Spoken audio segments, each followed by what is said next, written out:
Hi everybody, Mark with TapeTech. Today we're going to talk about the crown height adjustment. That dial here, we call the crown height adjustment dial, is located here. And what this dial does, it puts pressure on these two posts that in turn put pressure on this brass blade holder that holds the blade. And what that does is it controls how much material the box leaves on the joint or the wall. Okay, we have 5 numbers, 1 through 5. The first number, or no pressure on the dial, 0, has the most material. As we go up, 2, 3, 4, and 5, that's the least amount of material that will be left on the joint. And again, it puts pressure on this brass that holds your blade. So 1, it's not scraping much, it's very flexible, the blade. 5, it's very tight and it scrapes off most of the material.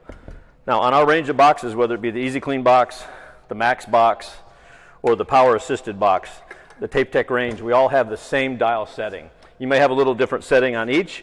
Especially with the Power Assist, you may need to put it on 1 or 2 on your first coats, but they're the same setup.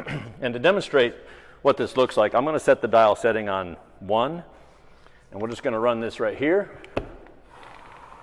And you can see on 1 we have quite a bit of material, so that's your first or your embedding coat. Put it on 3, just to show. 3 is quite a bit less. It's very flat. It's for a finish coat usually. Again, if you're doing like, let's just say 4, it's almost nothing. You can't, it's very skim or small amount of material on each joint. So that's our crown height adjustment on the TapeTech range of boxes. Thanks.